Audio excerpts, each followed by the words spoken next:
There's a moment in Season 2's Chupacabra that most people move past. Daryl has fallen into a ravine, and Carol is sitting at his bedside in Herschel's farm infirmary while he drifts. When she eases back his shirt, the camera finds his back. Those scars, old ones, the kind that take years to make. The camera doesn't linger. Those marks have been there all along, under the vest, in every scene we've already watched, carried through every hunt and argument, and quiet night at the quarry. Nobody noticed, not Glenn, not Laurie, not Shane, not even Rick Grimes, who has spent weeks at Daryl's side, trusting him with his life, with Carl, with choices that keep the group alive. Rick never saw those scars. He named Daryl his brother anyway. So what did he actually recognise? What if their connection runs deeper than anyone ever realised? Let's find out together. Let's start with a question the show never bothers to answer. Season 1, Episode 3. Tell It to the Frogs. Rick Grimes has been back with his family for approximately 1 day. He barely knows the group's names yet. He's still cataloguing faces, learning histories, trying to understand who these people are and what they've built at the quarry camp, while he was lying unconscious in a hospital that was supposed to be safe.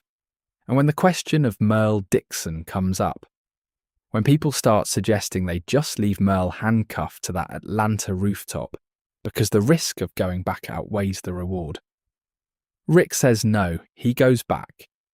He brings Daryl with him into a city full of walkers to retrieve a man he has never met. For a person he is known for, by any reasonable count, about 18 hours. The show never explains this. There is no scene where Rick thinks it through, no conversation where someone makes the case that Daryl matters enough to risk the mission. Rick just decides. And what's equally worth noticing is how Daryl receives that decision. He's been aggressive and difficult with nearly everyone in the group. Grief and anger, and a lifetime of not knowing how to be gentle about anything, making him sharp at every edge. And with Rick, from almost the first moment, something different happens.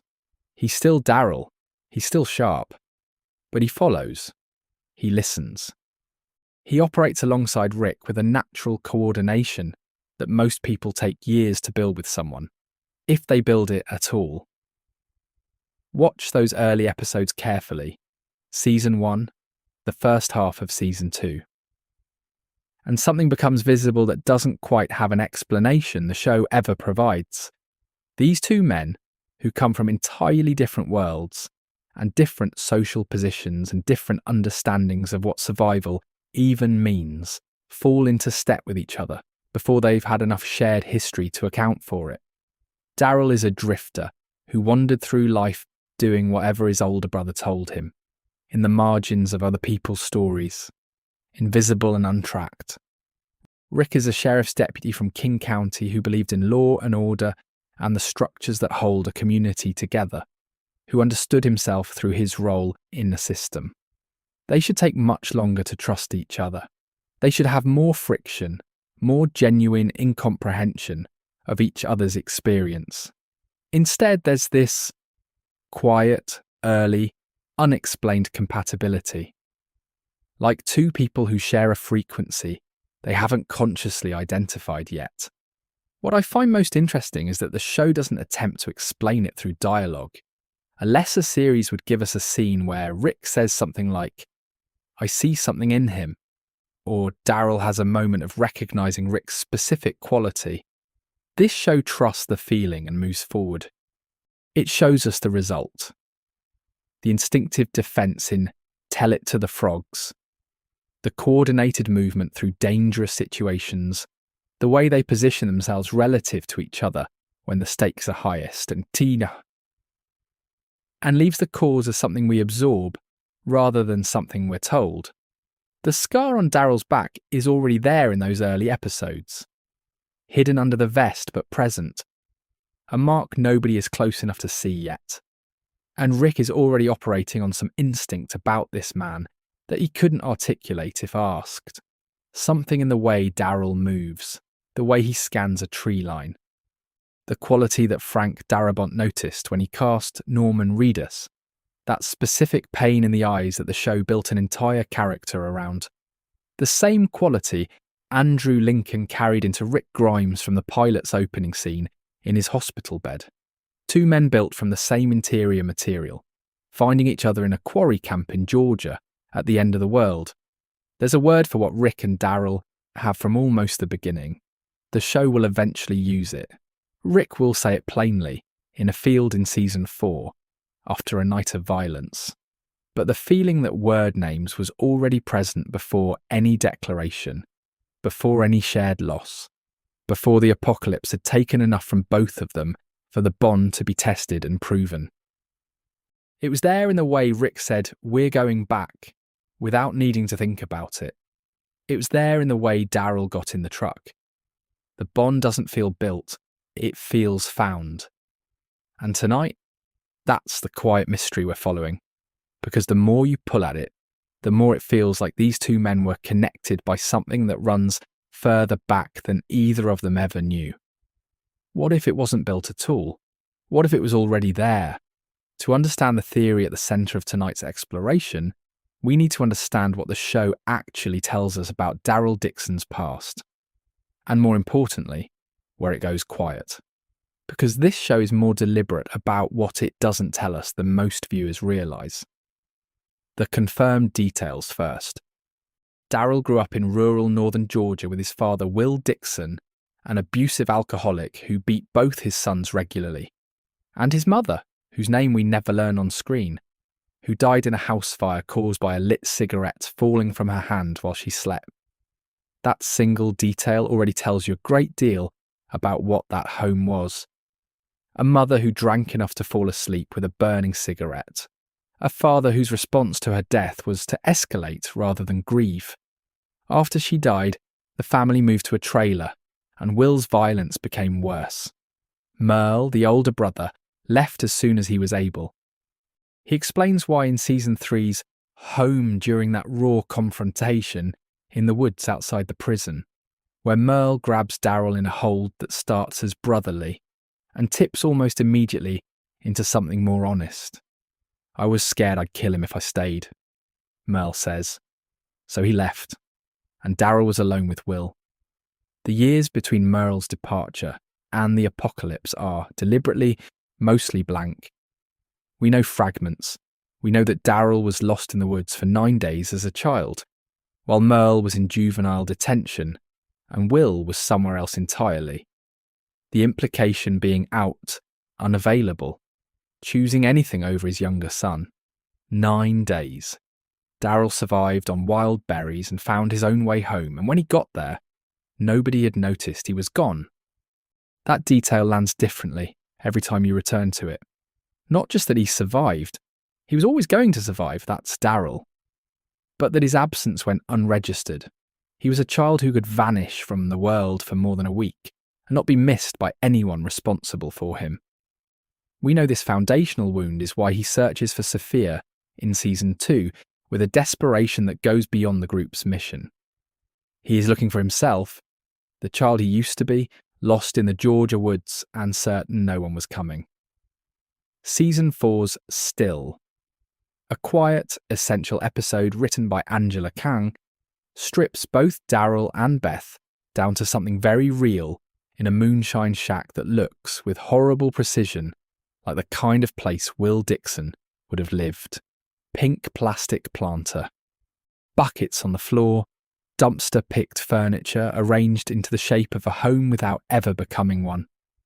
When Beth asked Daryl what he was before all this, he can barely answer, because there wasn't much of a before.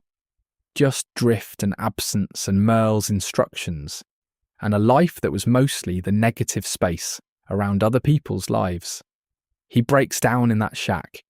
They burn it together afterward, turning to face it as the flames take hold, flipping it off in the Georgia dark. A cremation of everything that place represented, everything the scars on his back represent. Now here's the part that matters most for tonight.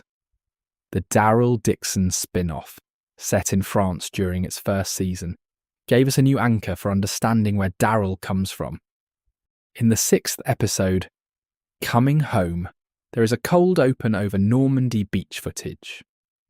American soldiers fallen in the sand on June 6, 1944, including Private William T. Dixon, Daryl's grandfather, killed on D-Day before his child was born.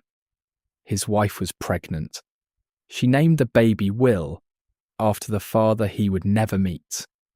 Will Dixon grew up without a father, in whatever post-war rural Georgia looked like without that anchor, and became what some fatherless men become when nobody catches them and nobody shows them a different way to be.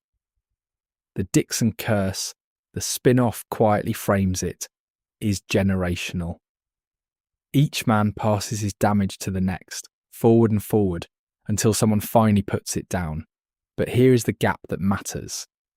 Will Dixon's history before fatherhood, before the trailer, before Merle and Daryl, is never confirmed on screen. Where he came from, what he did in the years before his sons were born. Who else moved through his life during that unmapped period? The show gave Daryl a family tree of damage stretching back to Normandy. It left the trunk of that tree, Will's own adult story before parenthood, deliberately open. A blank past is an open door. And this show never closed it without reason.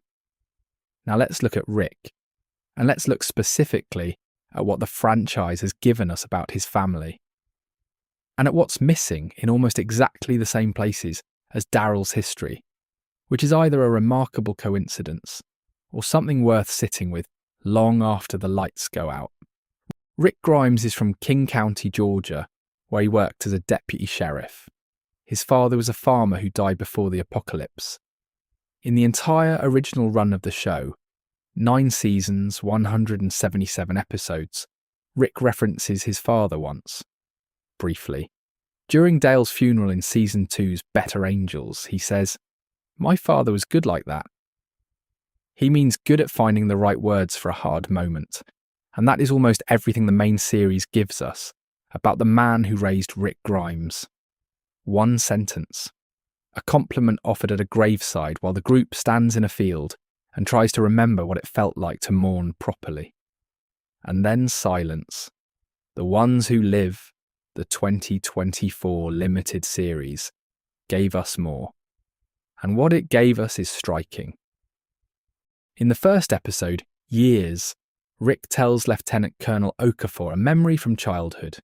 He was 7 years old, looking out his kitchen window, watching the family's crops burn. His father appeared out of the smoke. Half his body burned, clothing charred, and told young Rick not to be afraid. Later, Rick's mother explained the truth. The farm was failing financially. Mr. Grimes had set the fire himself to collect the insurance money, to pull the family back from the edge of ruin. He carried the burn scars on his skin for the rest of his life, as evidence of what he'd done, what it cost him.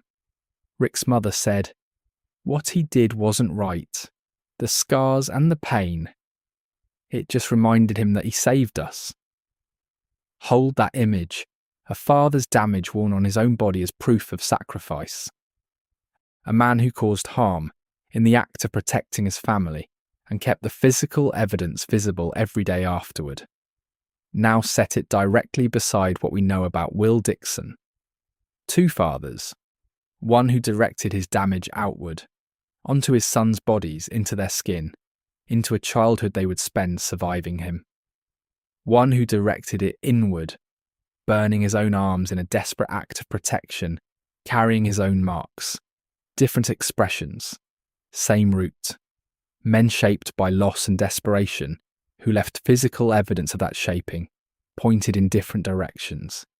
The symmetry is quiet, but it doesn't go away once you see it. Rick also has a biological brother. Jeffrey Grimes exists in the comics, Rick's younger brother, introduced early and given a standalone story in The Walking Dead.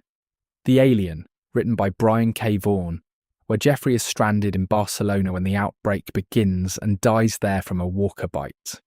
In the TV universe, Jeffrey was first acknowledged. And I want to be precise that this is a fan reading of the moment, not confirmed canon, in the Daryl Dixon spin-off's third season, when Carol mentions to a character named Antonio that she has a friend whose brother lived in Barcelona before everything ended. The fandom widely reads this as a Jeffrey Grimes reference. It is the first and only time the TV universe appears to gesture toward Rick having a sibling at all. Rick never mentions a brother in 9 seasons of the main show. Not during his worst moments of grief, not during his hallucinations after Laurie's death in the prison, when the phone rings and the voices on the other end are everyone he's lost. Not in the letters he writes to Carl in season 8, the ones where he tries to explain the world and his choices to a son he's terrified of losing. Not in the ones who live, where he's stripped to bare survival and the accounting of everything he still carries. Whatever Jeffrey Grimes means to Rick Grimes in this version of the story, it has been held in silence his entire arc. 2 fathers with parallel damage profiles. One whose violence landed on his sons' bodies, one whose sacrifice landed on his own skin. 2 sons carrying their father's wounds in different but rhyming ways. 2 family histories with the same blank space, in the same location. The father's own early years, who they were before their children were born, what shaped them into the men who shaped their sons. 2 missing histories, same shape, same silence. Could be coincidence. This show is full of meaningful parallels that are simply good thematic design. But some things you can't stop noticing once you've seen them. Here is where the evidence starts pulling in a specific direction, and it begins with a scene that most viewers remember for its emotional gut punch, and fewer people examine for what it actually reveals beneath that surface. Season 3, Episode 10. Home. Daryl has left the prison. He made the impossible choice, Merle or his found family, and chose Merle, and now they're moving through the Georgia woods together, the Dixon brothers, reunited, doing what they always did, moving through the world in a way that resembles companionship, but is really 2 people orbiting a shared wound. Merle is talking too much, the way he always does, filling silence with noise, because silence is where the feeling lives, and Merle never learned to be comfortable with feeling. At some point he grabs Daryl from behind in a hold that starts as brotherly roughhousing and tips into something rougher and more complicated. He pulls at Daryl's jacket, pushes his shirt aside, and then he stops. He sees his brother's back. The scars. Old ones, layered. The kind that don't come from one incident or one bad night, but from a sustained pattern over years and years of a child being in the wrong place with the wrong man. Something moves across Merle Dixon's face that we almost never see there. Genuine horror.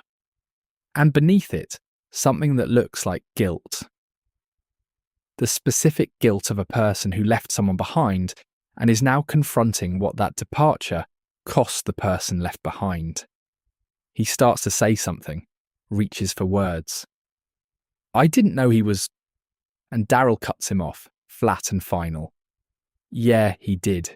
He did the same to you. That's why you left first.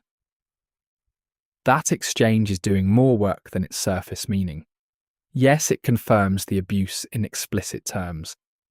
Yes, it shows the guilt Merle has been carrying under all his noise and aggression.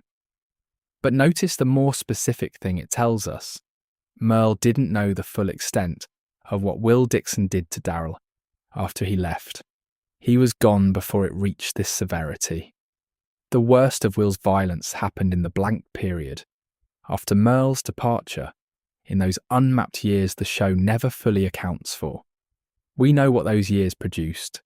We can see it on Daryl's back in the grey Georgia light. We just don't know everything that happened in them. Now set that scar scene beside what the ones who live gives us about Rick's father. Mr. Grimes's burned arms, the physical evidence of a desperate act, a father who damaged his own body in the attempt to save what mattered, and wore those marks every day afterward as a reminder of what protection had cost. The emotional logic of the 2 images rhymes with an almost uncomfortable precision. A father's damage, worn on the body. In Daryl's case, directed outward onto his children. In Rick's case, directed inward, toward the person making the sacrifice. Two different versions of what a desperate man does when he's run out of better options, and love is the only thing left to work with. The theory.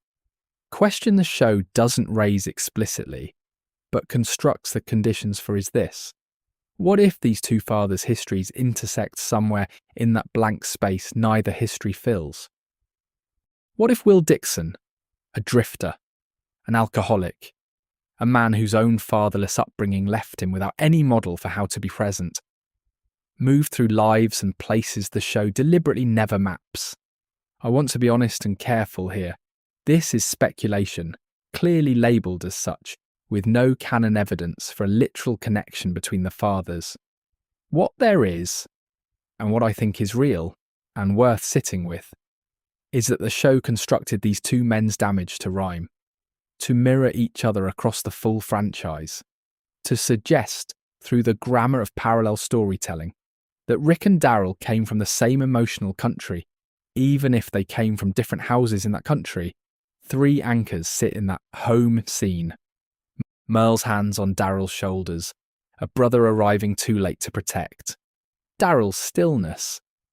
That specific quality of quiet that settles over him when something gets close enough to hurt.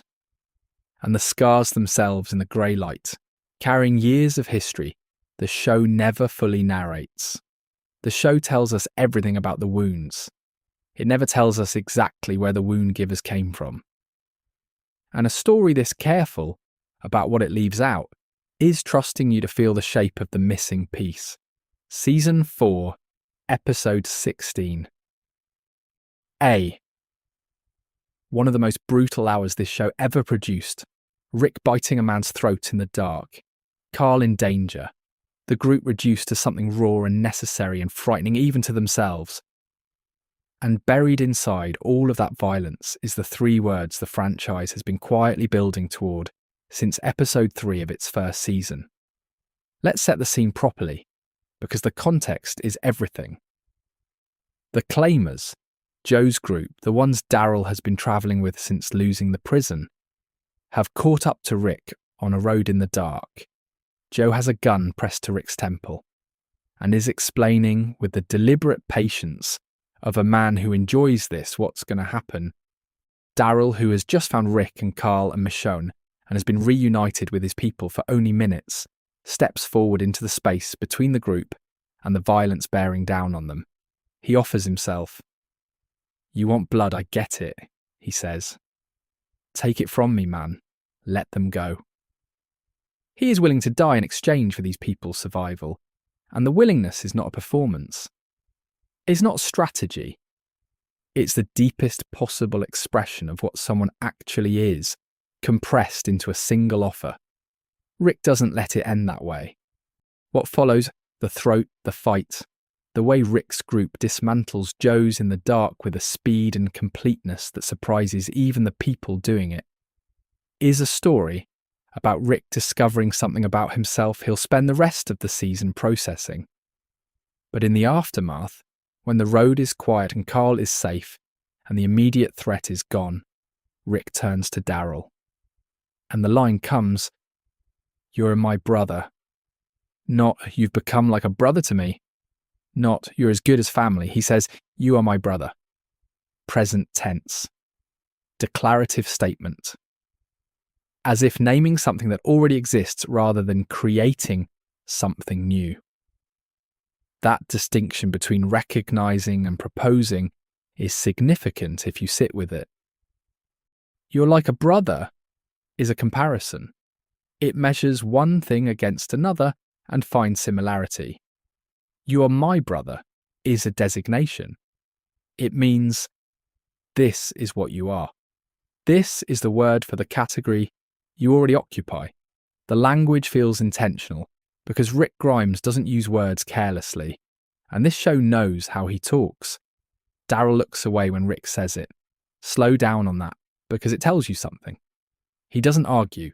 He doesn't deflect the way he usually deflects when emotion gets close enough to be dangerous. The grunt, the practical pivot, the sudden interest in something across the room. He doesn't say, "Don't get sentimental," the way he might have in season 1 or season 2 when the group was still strangers to him. He just looks away at the road or the middle distance or something he's not quite ready to face directly, and then nods, barely perceptibly, like a man receiving something he's been aware of its absence for most of his life without having a word for what was missing.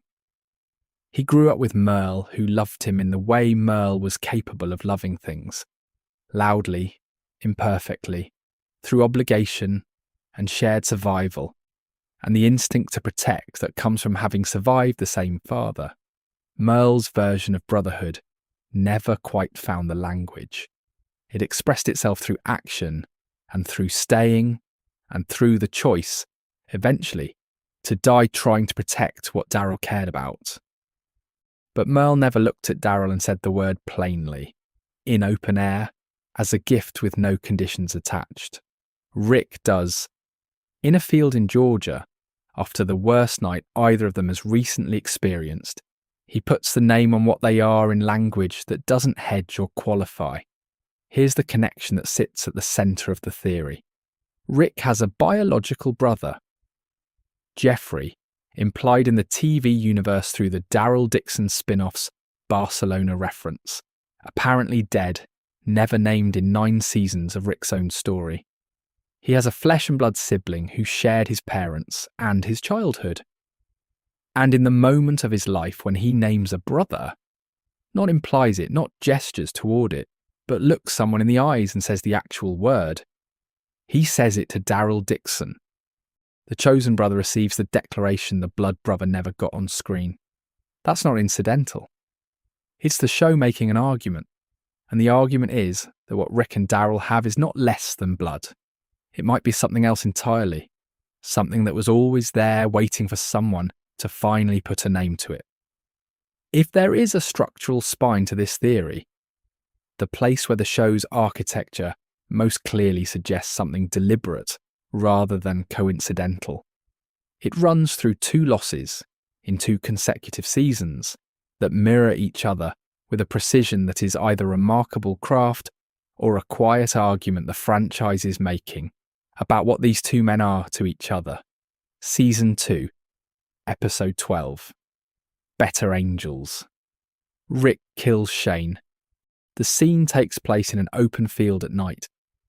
Empty Georgia sky, dry grass, the terrible stillness of 2 men who have understood each other for 20 years, reaching the moment where understanding isn't enough anymore. Shane Walsh is not just Rick's professional partner. The show makes clear across 2 seasons that he occupies the closest thing to a brotherly position in Rick's pre-apocalypse life. His companion through the adult years that form a person, his son's de facto godfather, the person who held Rick's family together when Rick was in a coma and the world ended around him. When the Rick-Shane bond finally breaks in that field, Rick with the knife, Shane already turning, something closes that was the last direct connection between Rick Grimes and who he was before all of this. His first brother, in every meaningful sense, is gone.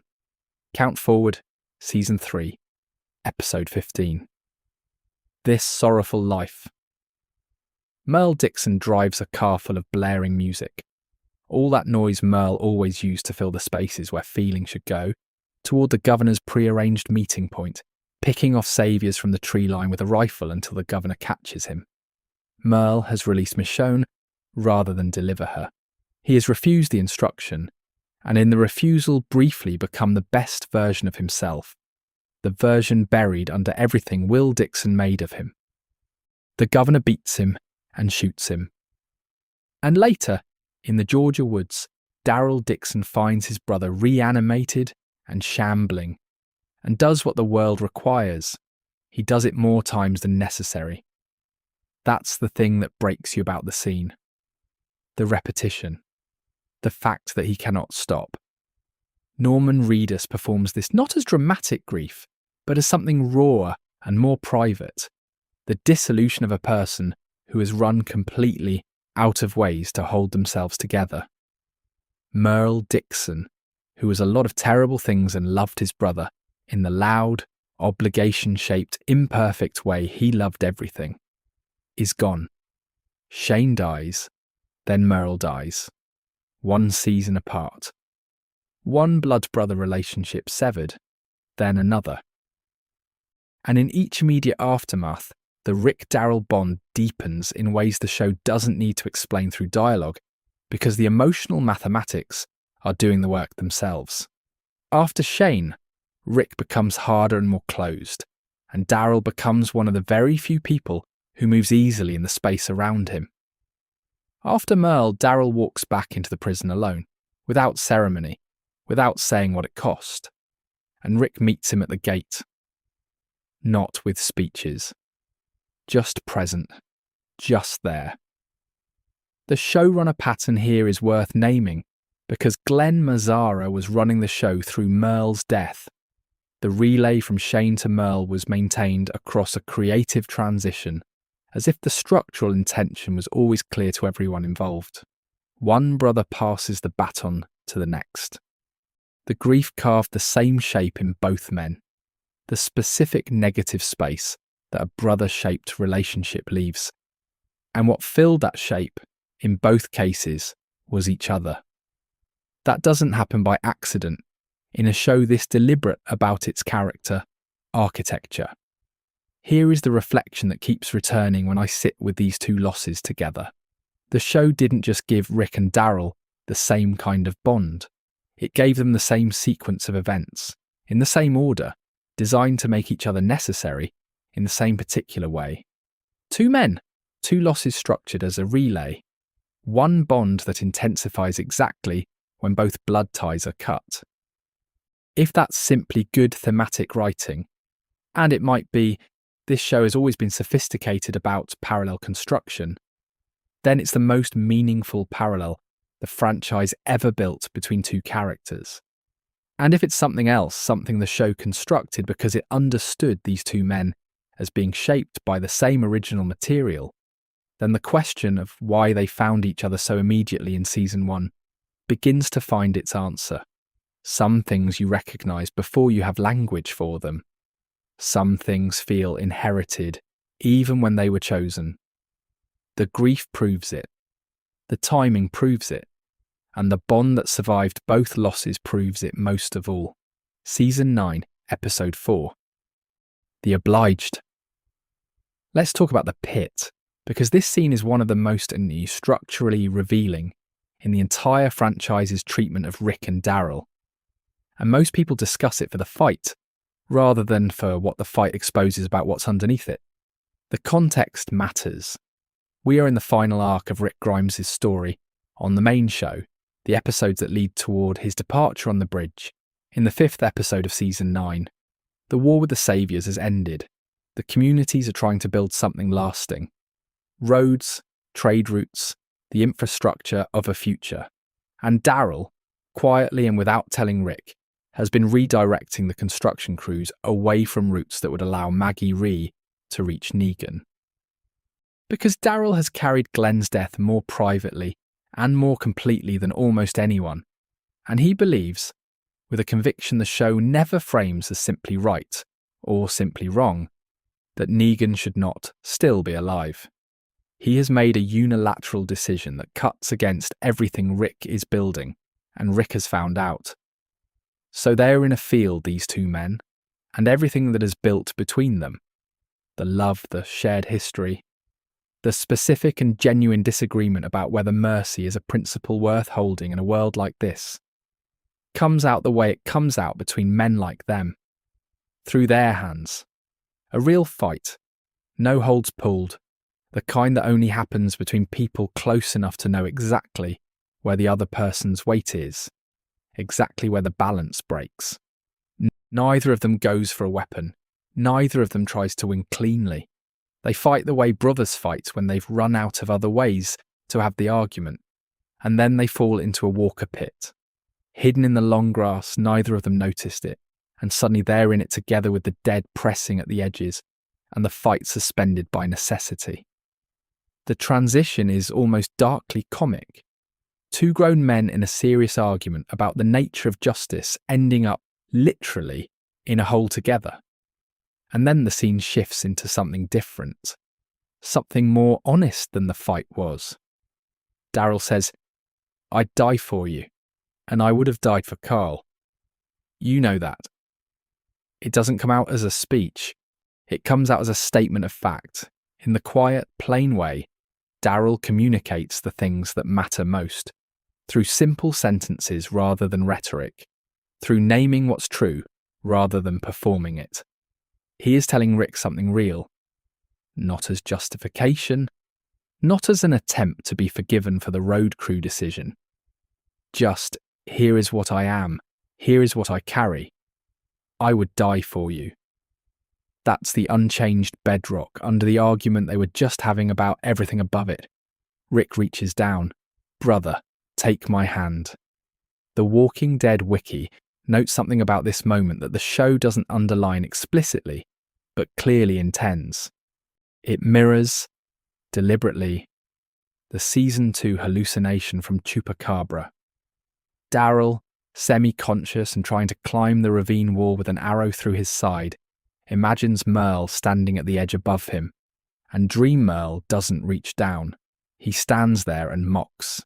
He calls Daryl weak for needing help, tells him nobody's coming, frames the expectation of rescue as a character failing, as something to be ashamed of. That hallucination is the accumulated voice of everything Daryl internalized growing up. You're on your own, needing people is weakness. Reaching upward is an admission of something defective in you.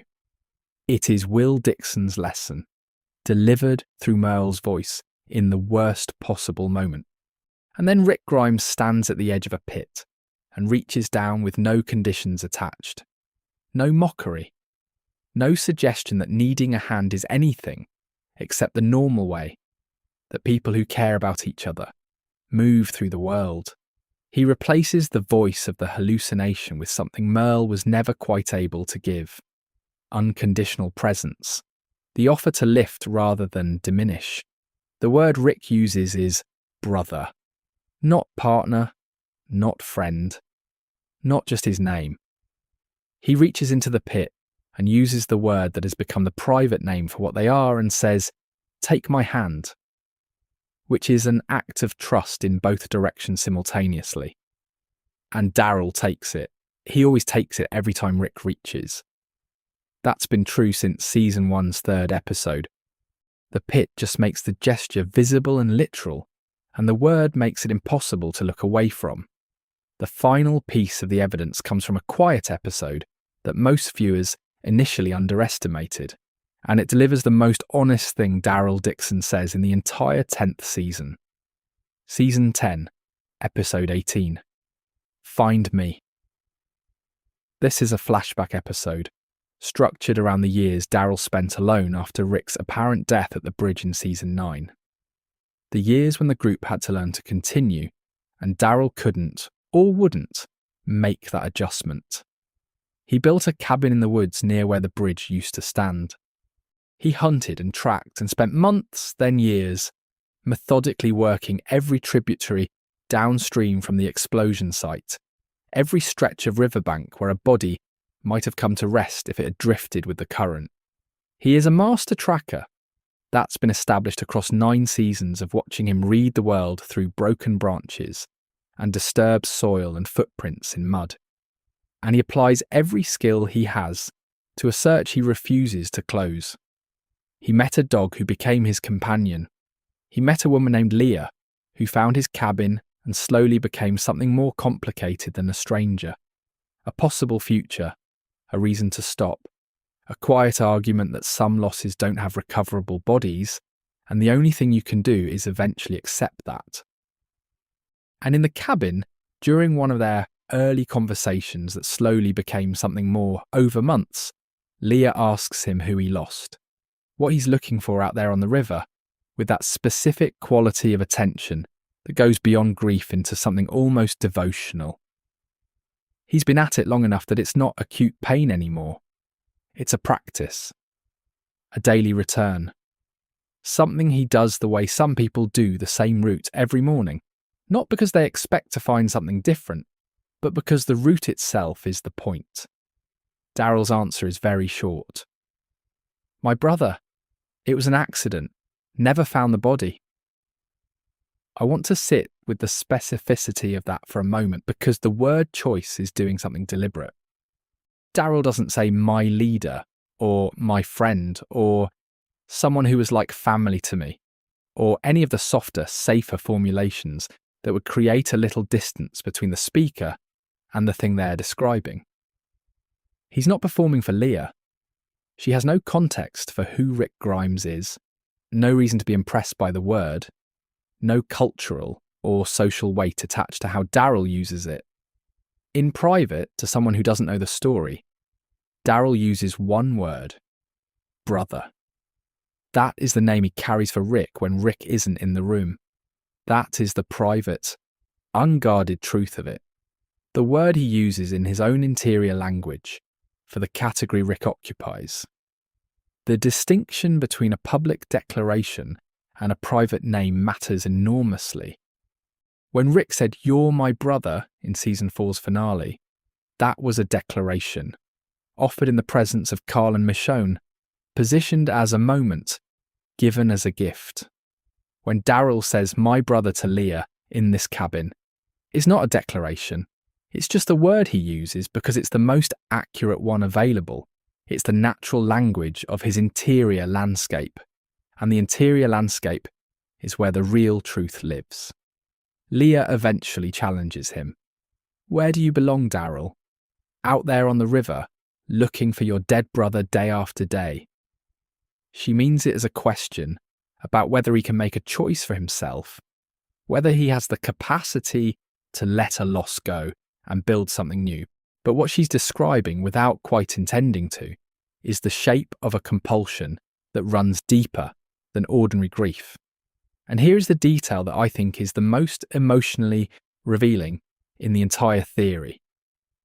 Daryl, as a child, was lost in the woods for 9 days and nobody came looking. That is the foundational wound. The specific hurt of being the person nobody notices is missing. The search for Rick is, in some essential way, the inverse of that wound. He is being the searcher that nobody ever was for him. He is refusing the absence the world is telling him to accept, because he understands from personal, specific experience how wrong it is to be lost and have nobody on the other end of any call for help. The scar on his back was always there. The search along the river is the same scar expressed differently. He didn't say my friend. He said brother. In private, to someone who didn't know what it cost him to use that word. And that might be the truest thing Daryl Dixon says across the entire Season 10 run. Here is the theory, laid out as plainly as possible. Because clarity matters more than drama when you're working with something this carefully constructed across a decade of storytelling. I don't believe the show is hiding a biological secret. I want to be precise about that from the beginning, because tonight's question, what if Daryl was Rick's brother all along, invites the most obvious reading. What if they share DNA? What if there's a twist buried in the family trees, a hidden parentage, a secret planted in Season 1 that was always meant to surface? I don't think that's what happened. There is no canon evidence for it, no confirmed creator statement pointing toward it, no fan theory with any real traction that makes the literal biological case. I'm not going to construct that argument because constructing it would undermine the much more interesting case the show actually makes. What I think, and I want to be clear, this is my interpretation, built from everything we've examined together across 8 chapters of evidence, is that the show built Rick and Daryl to feel like brothers before biology was ever a relevant question. It built them from the same interior material. It gave them parallel fathers with parallel damage profiles. It gave them parallel losses in the same season, structured as a deliberate relay. It gave them 3 explicit declarations: the Season 4 field, the Season 9 pit, the Season 10 river cabin. each one escalating an emotional exposure, each one more unguarded than the last. And then across separate spin-offs produced years apart, it kept building the parallel into the next generation, giving both men the same generational trauma architecture and the same moment of breaking the cycle through surrogate parenthood. All of that is either the most sustained and elaborate coincidence in this franchise's production history, or it is a deliberate creative choice. Follow the chain one final time. Two fathers, one whose damage landed on his son's skin, one whose damage landed on his own. Two sons carrying those marks forward in their specific ways, each shaped differently by the same fundamental experience of a father who was more wound than presence. Two first brothers, Shane and Merle, lost in the same season in the same structural role, carving the same absence in both men. Three declarations, each one more private and less performed than the last. And beneath all of it, the instinct from season one's third episode, Rick going back for Merle not because he knew Daryl, but because something in the way Daryl existed in the world told him this person mattered before any evidence was available to justify that reading. Andrew Lincoln described the Rick-Daryl dynamic in a Daily Dead interview as an incredible mutual respect. And he called it instinctive rather than developed, present before the history that would later justify it. Frank Darabont cast Norman Reedus because of something he saw in his eyes during the Merle audition, a quality of carried pain that he felt had to be on the screen in some form, so he created a character to put it there. Two actors identified from the same emotional note, cast into a story that would spend 11 seasons and multiple spin-offs demonstrating why they belonged in it together. My theory, stated plainly, the show built Rick and Daryl to feel like brothers before it had any of the narrative evidence that would later confirm it. The parallel trauma arcs and the parallel losses and the three declarations came afterward, but the foundation was there in the casting, in the writing of the first season, in the instinct the show trusted before it could justify trusting it. The relationship feels pre-existing, inevitable, recognised rather than built. And chosen brotherhood and recognised brotherhood may, in the end, mean the same thing. Because you can only truly recognise something that was already real, and you only choose what you understand enough to want. The most powerful brother relationship in this entire franchise has no confirmed shared blood. That is the point. The show has been arguing since Glenn said, "My blood, my family is standing right here," in season 3, that the family you choose carries equal weight to the family you inherit. Rick and Daryl are its primary exhibit for that argument. And the exhibit is so complete, so structurally thorough, so emotionally consistent across 11 seasons and multiple separate productions, that the question isn't really, what if? The question is, what else would you call it? Now let me push back on myself, because I think the counter-argument here is actually one of the most important things we can sit with tonight. And in some ways, it's more emotionally powerful than the theory itself. If the show had made Rick and Daryl biologically related, if some future episode or spin-off revealed a literal shared parentage, a secret the family trees were always hiding, then every scene we've examined tonight would lose something essential to its power. "You're my brother," in season 4's finale, would become a statement of biological fact rather than a free declaration. "Brother, take my hand." In the pit would become kinship instinct rather than a deliberate choice. The private naming in "Find Me" would become Daryl correctly identifying his actual family rather than choosing the word that best captures what Rick is to him. Every one of these scenes is powered by the specific understanding that Rick and Daryl owe each other nothing except what they've freely given. Introduce inherited obligation and the fuel changes. The scenes become different scenes. Glenn Rhee understood this before either of them ever used the word. Back in Season 3's Home-enter, when Daryl is caught between the prison group and Merle, Glenn says it directly, and without softening it. Merle is your blood. My blood. My family is standing right here. That line is the show's thesis about found family stated as plainly as the show ever states anything. Glenn isn't arguing that Merle doesn't matter, or that blood doesn't mean something. He's arguing that the group has earned the word family through choice and survival, and the specific intimacy of keeping each other alive. That chosen family and blood family carry equal claim to the name. And the show gives that argument to Glenn, who will eventually be the one whose death reveals how deeply both Rick and Daryl have internalized what he said. The pattern the show constructs around blood relationships across the entire franchise is honest and worth naming. Every significant biological bond in The Walking Dead is damaged, complicated, or lost.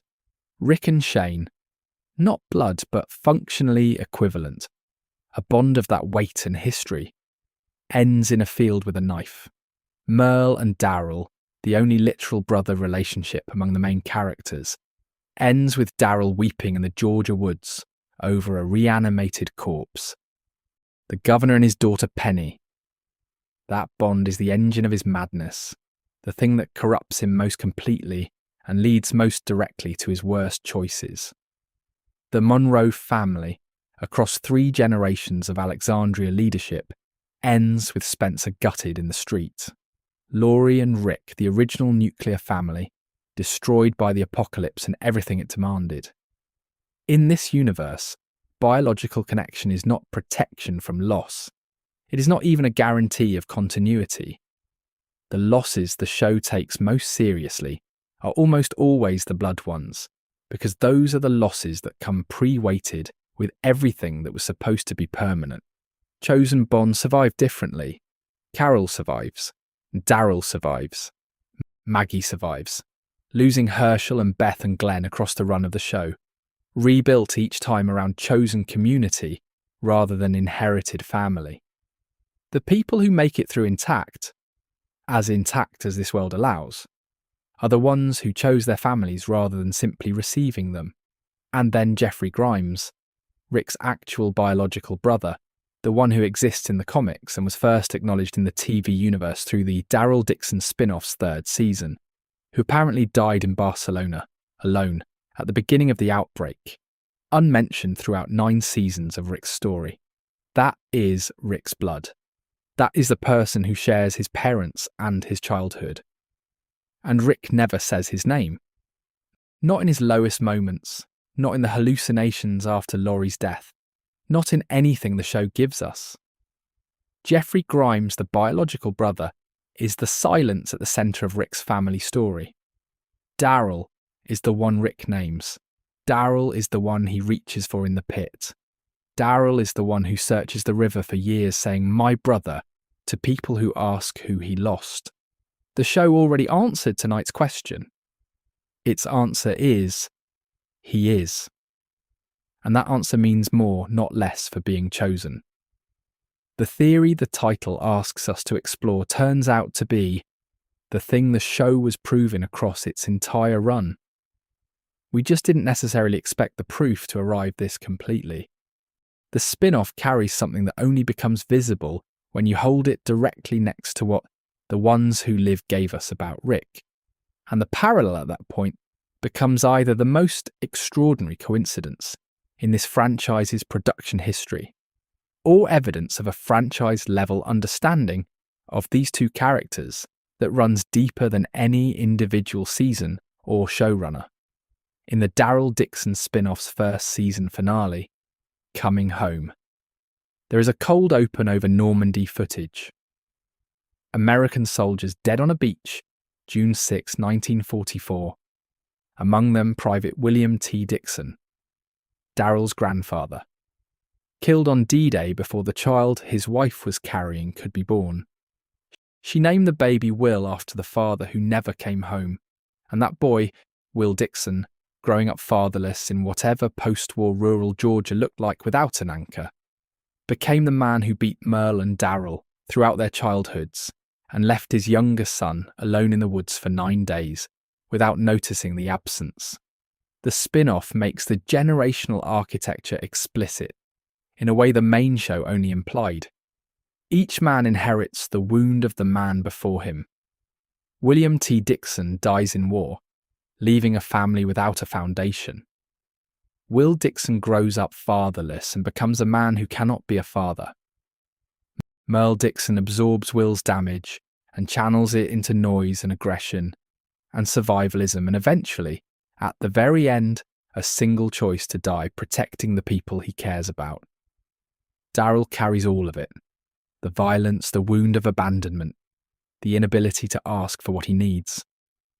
Into an apocalypse and ends up in France, standing at his grandfather's grave in Normandy, trying to understand where the chain began so that he can be the one to finally break it. Breaking the chain is the spin-off's emotional argument for Daryl's arc in France. When he chooses to stay for Laurent, the boy in his care, the child he could leave and chooses not to, he is being the parent Will Dixon never was. He is refusing the abandonment that defined his childhood. He is doing for this specific child what no one in the Dixon line did for the children before him. He is staying when every Dixon man he's known left. That is not just a character beat. That is the show saying, through action rather than dialogue, here is what it looks like when a man with Daryl Dixon's exact history decides to be different from his inheritance. Now set that beside The Ones Who Live and Rick Grimes. Mr. Grimes burned his own crops and carried the evidence on his skin for the rest of his life. His sacrifice caused damage in the act of trying to protect. The lesson Rick's mother passed forward was that what his father did wasn't right, and also that the pain reminded him it had mattered. Rick's arc in The Ones Who Live is, at one level, about breaking that same cycle, refusing to sacrifice himself for an institution that doesn't deserve the sacrifice, choosing Michonne and his children over the obligation the CRM has tried to make permanent. He breaks the Grimes pattern of noble self-destruction by surviving and coming home. Both men, both spin-offs, produced years apart by overlapping but distinct creative teams. The same emotional architecture underneath the different settings and circumstances. A grandfather's death, a father shaped by that absence into damage, a son carrying the damage forward until he finds the moment and the person that makes it possible to put it down. The parallel was present in the main series, visible in the rhyming of the father's wound profiles. The spin-offs gave it generational depth on both sides, built it out into separate productions in ways that feel, and I want to be precise that this is my interpretation, like a deliberate franchise-level awareness that these two characters share the same emotional DNA regardless of their actual family trees. What the franchise is interested in across all of this is not the question of whether Rick and Daryl share blood. It is the question of whether they share the same wound, and whether, given the same wound, they make the same choice. When the moment arrives, both of them do. Both break the cycle. Both choose to stay when leaving was easier. Two men, two spin-offs, same choice. Arrived at through the same process for the same reasons. Once you see that architecture, it doesn't go away. What does all of this mean going forward? I want to think through it carefully, keeping one foot in confirmed canon and one foot honestly in the territory of what's genuinely open. Because the honest answer involves both, and pretending otherwise would be false to the spirit of tonight's exploration. Rick Grimes is alive. The Ones Who Live confirm this with complete clarity. He's been held by the CRM for years, used and contained by an organisation that understood his value and feared what he'd do if given a real choice. As of that series' end, he has made that choice. He and Michonne are free and heading towards something that might, eventually, become home. The show ends on movement rather than arrival, which feels entirely appropriate for Rick Grimes, a man whose whole arc has been about the distance between one place of belonging and the next, the cost of getting there, and what survives the crossing. Daryl Dixon is in France as of the second season of his spin-off, building something with Laurent and a community he didn't plan to find, and connections that arrived sideways into a life he mostly expected to end near the bridge. He is moving forward in the way Daryl moves forward, without announcing it, without ceremony, by simply continuing to be present when presence is what the situation requires. He is the searcher who finally stopped searching, not because he accepted the loss, but because the living placed a counterclaim on his attention that turned out to be strong enough to hold him. A reunion between them, if the franchise builds toward one, would arrive carrying everything we've traced tonight. The Season 4 field, the Season 9 pit, the river cabin in Season 10. Years of Daryl using the word brother privately, in spaces where Rick wasn't there to receive it. When they see each other again, if they do, the scene won't need to establish what they are. It will only need to acknowledge it. And two men who have always communicated more clearly through action and silence than through speech will probably not need much time to do that. The question of Jeffrey Grimes is worth raising carefully, with the appropriate caution about what is and isn't confirmed. Nothing in any announced or confirmed production has established a Jeffrey Grimes plotline for the TV universe. The Barcelona reference in the Daryl Dixon spin-off's third season is a gesture, interpreted by fans as an acknowledgement, not a setup for a specific story. What I can observe, and this is fan-adjacent speculation, clearly labelled as such, is that the franchise's consistent pattern suggests that if Jeffrey did eventually appear in some form, he would function the way blood family always functions in this universe, as complication, as a reminder of what inherited connection costs, as a presence that ultimately reinforces rather than challenges Daryl's claim to the word brother. The show has spent a decade demonstrating that chosen family outlasts biological connection in this world. A biological brother wouldn't change that argument. He would probably become another piece of evidence for it. Some viewers believe a Rick-Daryl reunion is structurally inevitable, that the franchise has been building toward a scene where Norman Reedus and Andrew Lincoln share space again, where the word can be spoken between them after all the distance and the ocean and the years of separate stories.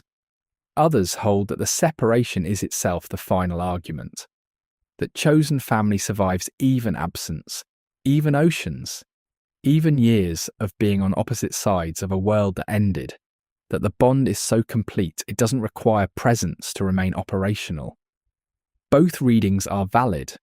The show has left both doors open, and I don't think it's done that by accident. Here is what is not speculation.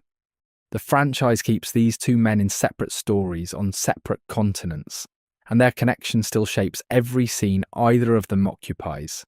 Daryl's entire emotional arc through seasons 9 and 10, and into his own spin-off runs on the fuel of what he lost when Rick apparently died on that bridge. Rick's return and liberation in The Ones Who Live is propelled by his love for the people he left, the family he built, the specific people who wait for him. Both arcs are powered by the same relationship, even in the other character's absence. You don't build a bond that operates at that range by accident. You build it because you understood, at some level, that these two men were always going to need to be able to find each other across whatever distance the story put between them. Come back to Herschel's farm. Come back to the infirmary. The quiet room. The late afternoon light coming through whatever windows that old farmhouse had. Carol sitting at Daryl Dixon's bedside, while he drifts in and out of the fever-edged half-sleep that comes after an arrow wound, and a fall, and 9 days of being found and found again. She pulls back his shirt to tend the wound in front of her, and the camera finds his back for just a moment. Those scars, old ones layered, the kind you don't get from one incident or one bad night. And then moves on. The scene continues. The story continues. Nobody asks about the marks.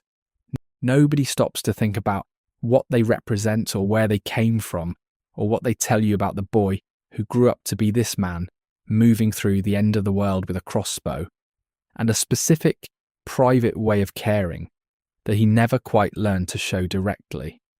We've been sitting with those scars all night.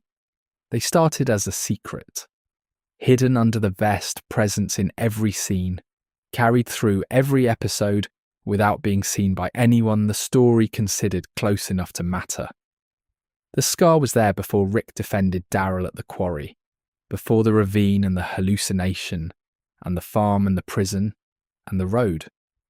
The bond was there before either of them named it. Both things, the hidden wound and the unspoken connection, were pointing at the same question from the very beginning. What does it mean to carry something from before the world you're currently living in? What does it mean to bring your history into a place where most history has been destroyed, and find someone standing there who is carrying the same shape of thing, and recognise each other without being able to explain why? By season 3's home, the scar is visible. Merle sees it and is horrified by what his leaving made possible, by the specific gap between what he knew his father was capable of and what his father apparently became after he was no longer there to absorb some of it. Daryl receives the horror without surprise. He already knew. He's always known. What changes in that woods confrontation is that someone else has to reckon with the information. What changes is that the silence around those marks becomes, briefly, a spoken thing. And notice who doesn't have that reckoning in that scene. Who isn't standing in those Georgia woods watching Merle's face change? Rick. Rick is back at the prison. Rick and Daryl have already built something between them that doesn't require the scar as evidence, doesn't need to see the damage to know it's there, doesn't wait for an explanation before deciding that this person matters. By the season 4 finale, in a field in the dark, the word brother is in the open air. Rick gives Daryl the name he's been living without. And Daryl receives it the way he receives everything that gets past his defences, quietly, looking away, with a nod that barely moves but doesn't need to move any further to be completely legible. The scar is still there. Rick has never seen it. He names Daryl his brother anyway, because what he recognised all the way back in season 1's 3rd episode was never about evidence. It was about something the show leaves us feeling, rather than explanation, something that operates below the level of what can be put into dialogue. By season 10's Find Me, Daryl is using the word privately to someone by a river in the years when Rick is gone. My brother. The scar and the search are the same shape now. Both things carried without announcement. Both things that most people never see the full depth of. He searches the river the way a person traces an old wound, privately, without expectation of an audience. Because what you carry from before has to go somewhere, and the river became where it went. And then at Normandy, in the spin-off, at a grave with his hand on the stone, the story extends further back than either of them ever had access to. Private William T. Dixon, dead on a beach in France in 1944. The chain that produced Will Dixon and Merle and Daryl runs further back than the scars on Daryl's back.